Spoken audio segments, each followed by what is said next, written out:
지난주 우리는 바울의 고별 설교를 들을 수 있었습니다. 자신의 사역의 이런 자세랄까요?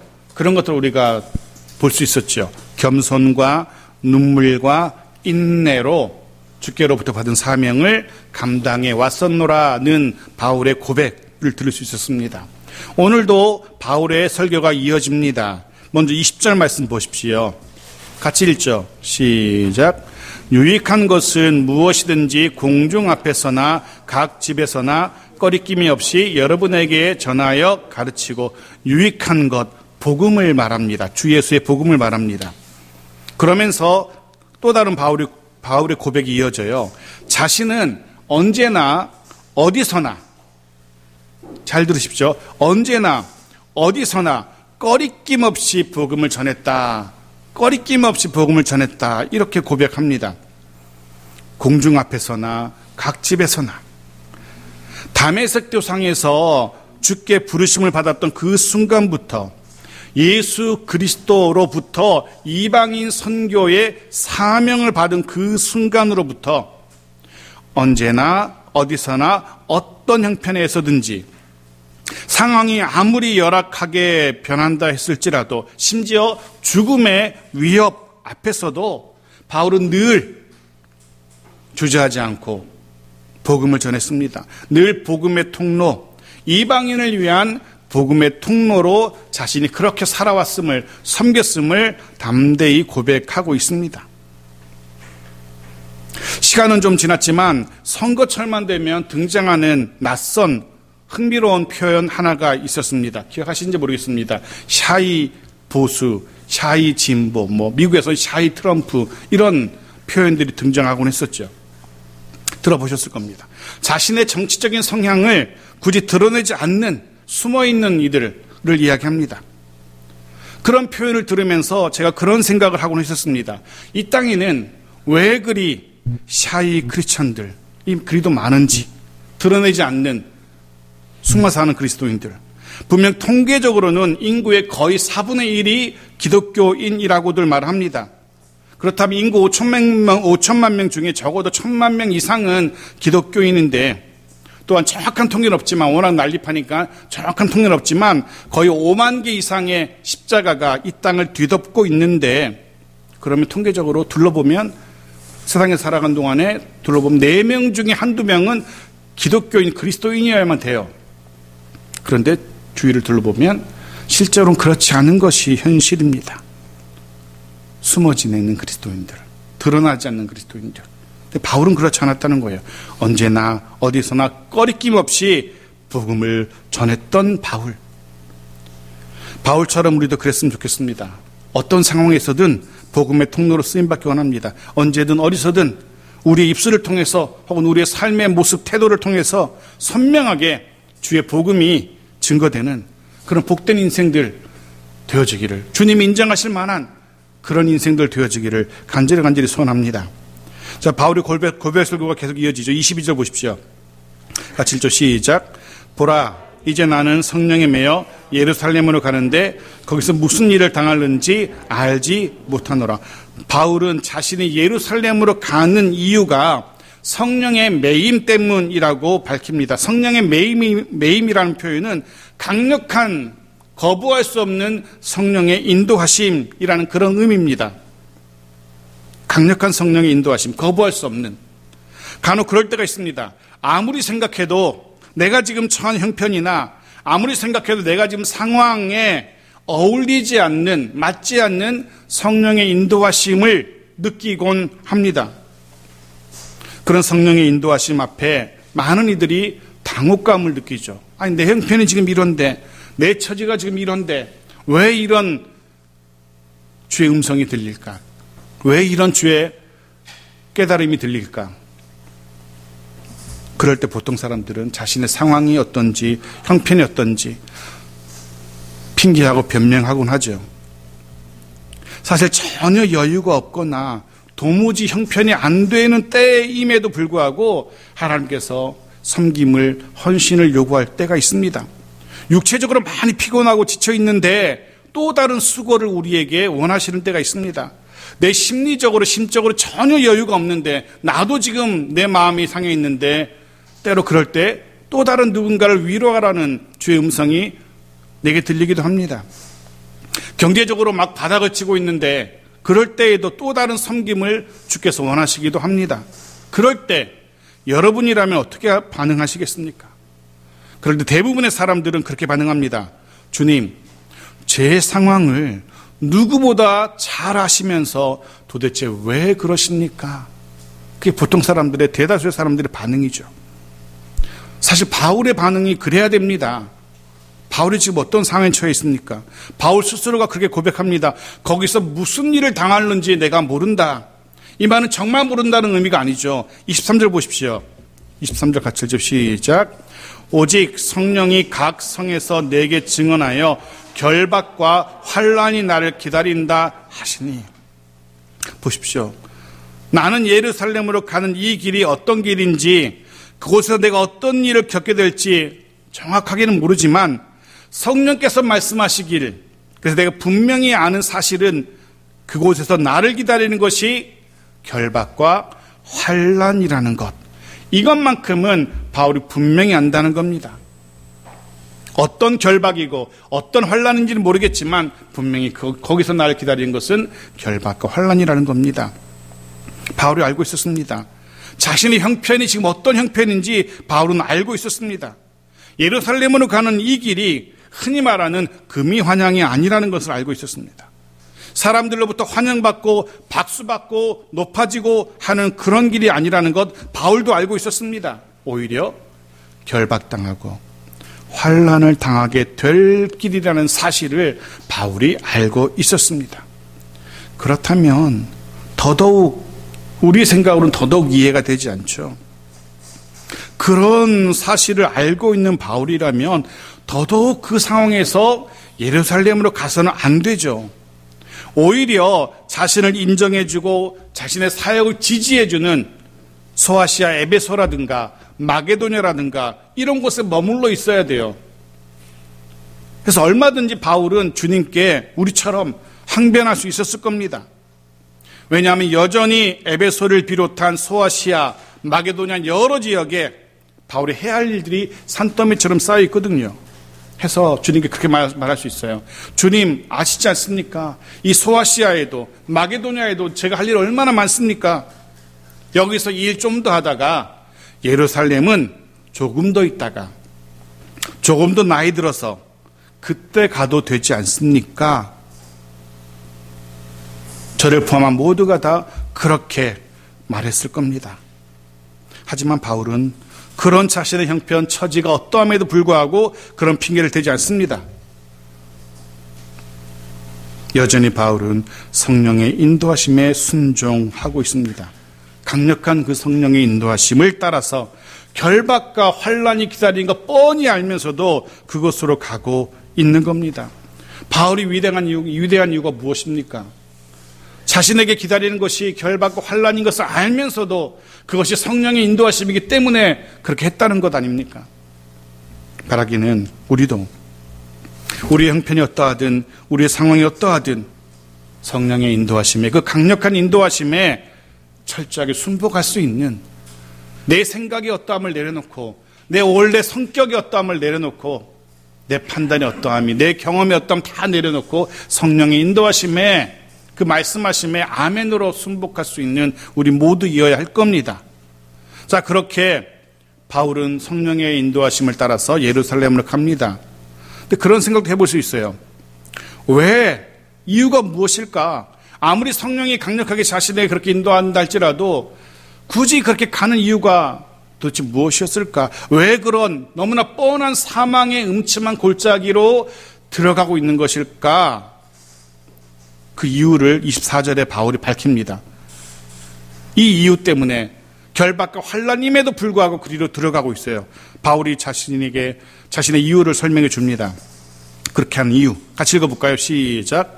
내가 달려갈 길과 주 예수께 받은 사명, 곧 하나님의 은혜의 복음을 증언하는 일을 마치려 하면은 나의 생명조차 조금 더 귀한 것으로 여기지 아니하노라.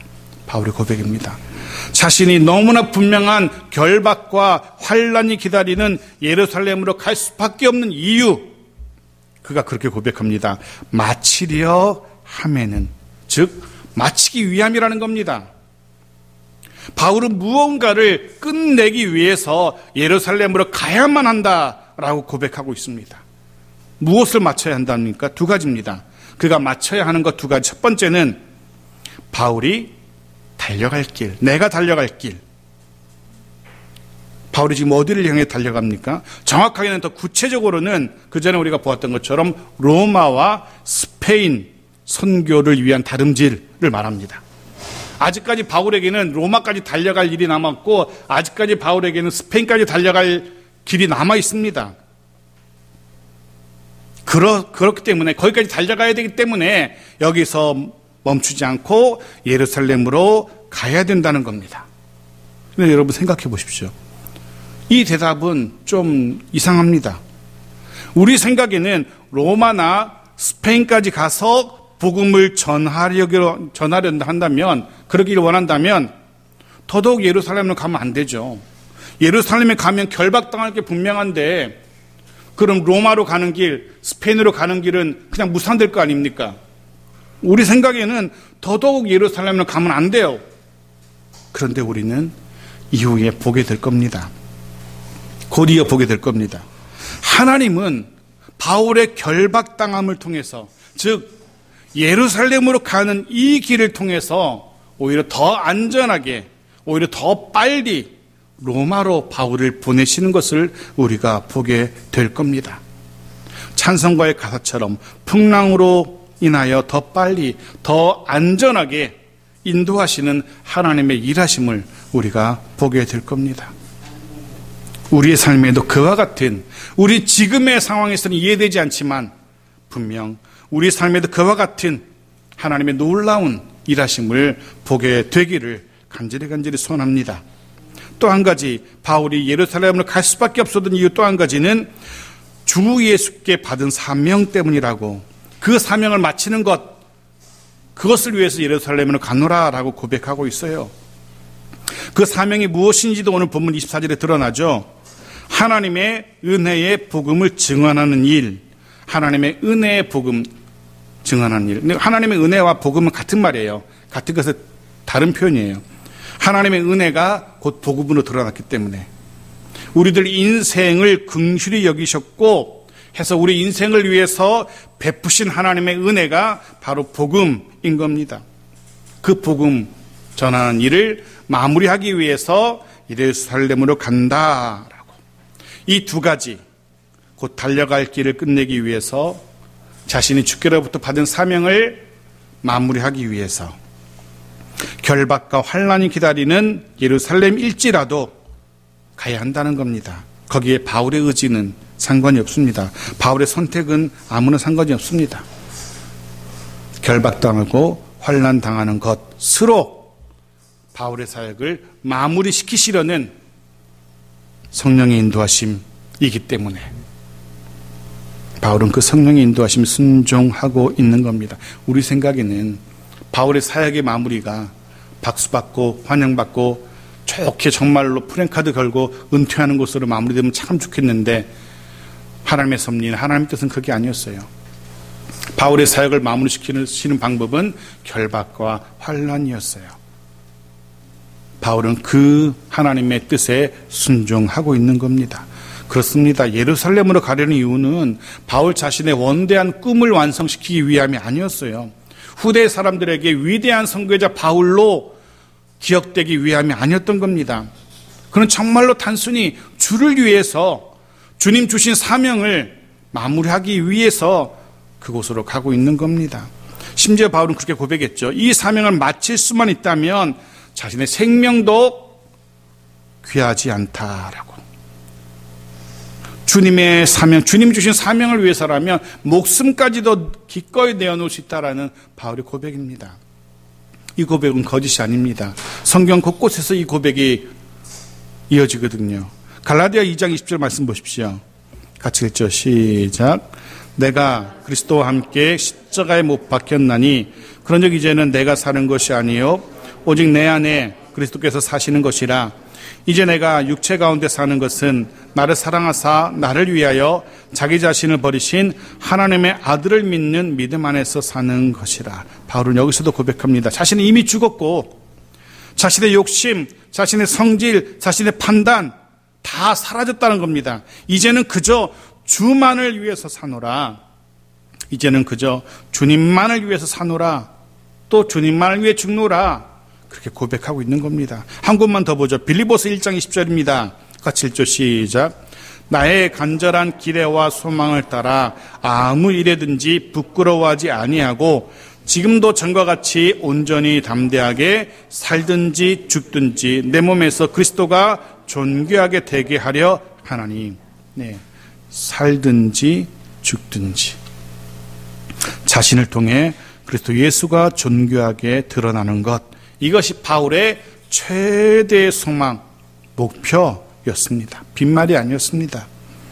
바울은 정말로 주님을 위해서 여기까지 달려왔고 그 주님을 위하여, 그 주님 주신 사명을 위하여 또다시 결박과 환난이 기다리는 곳이라 할지라도 그것으로 달려가려 하고 있는 겁니다. 이 모습에서 주님의 모습을 우리가 발견하게 되어지죠. 주님도 그러셨거든요. 누가복음 9장 51절 말씀 보십시오. 같이 읽죠. 시작. 예수께서 승천하실 기약이 차감해 예루살렘을 향하여 올라가기로 굳게 결심하시고 주께서 가려 하시는 예루살렘, 그곳은 군중들의 환호가 있는 곳이 아니었어요. 고난의 십자가가 준비되어 있는 곳이었습니다. 수치스러운 죽음이 기다리는 곳이었습니다. 그럼에도 불구하고 주님은 아버지 하나님께서 주신 사명을 마치기 위해서 그 고난과 수치가 기다리는, 죽음이 기다리는 그 예루살렘으로 올라가셨죠. 이유도 똑같습니다. 아버지 하나님 주신 사명을 마치기 위해서, 그 사명을 끝내기 위해서 예루살렘으로 올라가셨습니다. 바울도 그렇습니다. 바울도 주님이 주신 사명을 끝내기 위해서 예루살렘으로 가고 있습니다. 사랑하는 성도 여러분, 이 시간 먼저 우리 각자가 받은 사명을 한번 좀 묵상해 보았으면 좋겠습니다. 주님께서 여러분에게 주신 사명이 무엇인지 깊이 좀 생각해 보았으면 좋겠습니다. 가정에서 내 사명은 무엇일까? 일터에서 내 사명은 무엇일까? 혹은 공통적으로 하나님의 나라를 위한 내 사명은 무엇일까? 주께서 왜 내게 이 가정을 허락하셨을까? 주께서 왜 내게 이 일터를 허락하셨을까? 도대체 하나님의 나라는 어떻게 내가 확장시킬 수 있을까? 그 일을 위해서 내가 어떤 일을 해야 할까? 이런 이야기들, 이런 생각들. 왜 주께서 내게 이 가정을, 주께서 왜 내게 이 일터를, 왜 이 교회를, 바라기는 우리도 주님처럼 또 바울처럼 주께서 주신 그 사명을 위해서 걸어갈 수 있기를 소원합니다. 비록 흔히들 말하는 꽃길은 아니더라도, 아니 오히려 힘겨운 길이라 할지라도, 비록 남들은 가길 꺼리는 길이라 할지라도 주께서 주신 사명을 위해서 걸어갈 수 있는 저와 여러분이길 바랍니다. 25절 보십시오. 같이 읽죠. 시작. 보라, 내가 여러분 중에 왕래하며 하나님의 나라를 전파하였으나 이제는 여러분이 다 내 얼굴을 다시 보지 못할 줄 아노라. 바울이 말을 이어가죠. 다시 보지 못할 줄 아노라. 바울도 이것만큼은 분명히 알고 있었어요. 이제 예루살렘을 가면 이후에는 다시는 이곳 소아시아 지역으로 올 수 없고 이곳에 성도들을 볼 수 없다는 사실을 알고 있었어요. 이 순간이 지금 이들과의 마지막 작별 인사 나누고 있는 순간입니다. 그리고 실제로 10년 후인 67년경에 바울은 순교의 제물이 되죠. 그리고 26절, 그러면서 그가 이렇게 마지막으로 권면합니다. 26절 같이 읽죠. 시작. 그러므로 오늘 여러분에게 증언하거니와 모든 사람의 피에 대하여 내가 깨끗하니. 오늘 이제 다시는 전할 수 없으니까 오늘 마지막으로 이런 권면입니다. 마지막 권면이야, 잘 들어 하면서 전하는 권면이 이렇게 시작됩니다. 모든 사람의 피에 대하여 내가 깨끗하다. 어찌 보면 이것이 꼭 자신의 책임을 면하라는 표현처럼 들리는데 이 표현은 구약적인 배경을 가지고 있는 표현입니다. 바울이 모든 사람의 피에 대해 내가 깨끗하다라고 한 이유가 있습니다. 에스겔서 33장 5절 말씀 보십시오. 같이 읽죠. 시작. 그러나 칼이 임함을 파수꾼이 보고도 나팔을 불지 아니하여 백성에게 경고하지 아니하므로 그 중에 한 사람이 그 임하는 칼에 제거당하면 그는 자기 죄악으로 말미암아 제거되려니와 그 죄는 내가 파수꾼의 손에서 찾으리라. 파수꾼이 적이 쳐들어오는 것을 보고 칼의 위험을 알고도 나팔을 불지 않았다면, 경고하지 않았다면, 그래서 성내에 사람들이, 백성들이 죽임을 당하게 되었다면 그 죽음의 책임이 누구에게 있다고요? 파수꾼에게 있다는 겁니다. 파수꾼이 그들의 죽음에, 그들이 흘린 피의 책임을 져야 된다는 겁니다. 그리고 이어서 하나님은 에스겔서 33장 8절 9절에서 이렇게 표현하세요. 같이 읽어볼까요? 시작. 가령 내가 악인에게 이르기를 악인아 내가 너는 반드시 죽으리라 하였다 하자 내가 그 악인에게 말로 경고하여 그의 길에서 떠나게 하지 아니하면 그 악인은 자기 죄악으로 말미암아 죽으려니와 내가 그의 피를 내 손에서 찾으리라. 계속 읽죠. 그러나 너는 악인에게 경고하여 돌이켜 그의 길에서 떠나라고 하되 그가 돌이켜 그의 길에서 떠나지 아니하면 그는 자기 죄악으로 말미암아 죽으려니와 너는 그 내 생명을 보존하리라. 아멘. 이해되시는지? 하나님은 지금 하나님의 백성들을 향하여서 네가 파수꾼이다 이렇게 말씀하고 있는 겁니다. 하나님의 자녀들을 향하여서 네가 바로 영적인 파수꾼이야 라고 그렇게 이야기하고 계시는 겁니다.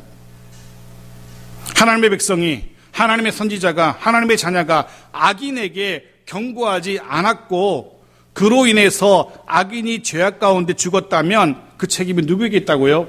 내게, 우리에게 있다는 겁니다. 반대로 악인에게 분명히 경고를 했어요.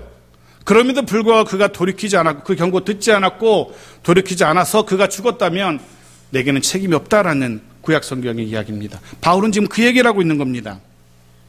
바울은 지금 자신이 그와 같은 영적 파수꾼의 역할을 한 점 부끄럼 없이 잘 감당했노라 라고 고백하고 있는 겁니다. 또 다른 바울의 사명이 하나 드러나고 있죠. 영적 파수꾼의 사명. 주께서 바울에게 맡기신 사명, 또 다른 사명 하나, 영적 파수꾼의 사명. 이 사명을 열심을 다해서 바울은 수행해 왔다는 겁니다. 자, 그렇다면 우리는 어떤지? 바울의 이야기였고 우리의 사명 어떤지? 분명한 사실은 먼저 믿은 우리들이고 앞서서 신앙생활을 시작한 우리들 역시 하나님은 영적인 파수꾼이라 라고 말씀하고 계십니다. 내가 인정하든 인정하지 않든 하나님은 우리를 향하여서 네가 바로 영적 파수꾼이야 라고 말씀하고 계시는 겁니다. 주께서 우리에게 맡기신 영적 파수꾼의 사명, 그 역할 잘 수행하고 계시는지. 가정의 달 5월입니다. 가정의 달입니다. 이 시간 내가 우리 가정에 책임이 있는 영적인 파수꾼이라는 사실 잊지 마십시오. 내가 바로 우리 가정을 책임진 영적인 파수꾼이라는 사실 잊지 마십시오. 내가 우리 가정의 평안과 행복을 책임진 영적인 파수꾼이라는 사실 기억하며 그 역할 제대로 잘 감당하고 있는지 좀 돌아보았으면 좋겠습니다. 지난주 우리는 바울의 사역이 눈물의 사역이었노라 말씀 나누면서 그가 중보 기도하면서 흘렸던 눈물에 대해서 우리가 말씀을 보았습니다. 요 몇 달, 지난 연말부터 제가 이제 교회 올 때마다 지금 딱 저기 혜원이가 앉는 자리, 저 자리에 앉아서 기도하곤 하는데 왜 그렇게 눈물이 나는지 요 근래에는 눈물이 그렇게 나요. 하나님 앞에 눈물로 호소합니다. 그런 생각이 들어요. 우리의 그런 모습들이 가장 앞에선 우리 교회 공동체의 영적 파수꾼이라 할 수 있는, 제가 선명하게 경고하지 못하고 더 강력하게 경고하지 못해서 그런 건 아닐까라는 그런 생각들 때문에 그런 생각이 들곤 합니다. 좀 더 선명하게, 좀 더 강력하게 경고했더라면 어땠을까라는 그런 생각들. 마찬가지일 것 같아요. 여러분도 여러분의 가정에 똑같은 영적 파수꾼들입니다. 여러분이 책임이 있는 겁니다. 남 탓할 것 없고 여러분 탓입니다. 그렇다면 우리도 영적 파수꾼의 사명 잘 감당할 수 있어야만 합니다. 말씀 마칩니다. 우리 가정의 영적인 파수꾼으로, 그리고 더 나아가서는 내가 일하는 그곳 일터의 영적인 파수꾼으로 제대로 경고하고 제대로 위험을 알릴 수 있는 우리 모두에게를, 죽음을 향해서 걸어가고 있는 그들에게 그 길은 아니라고, 그 길은 죽음의 길이라고, 지금 내가 걷고 있는 이 길만이 생명의 길이라고 제대로 알려줄 수 있는, 그럴 수 있기를 이 시대의 영적 파수꾼, 영적 선지자 역할 잘 감당할 수 있는, 주께서 내게 주신 이 사명 온전히 감당해내는 우리 모두이기를 주의 이름으로 축복합니다.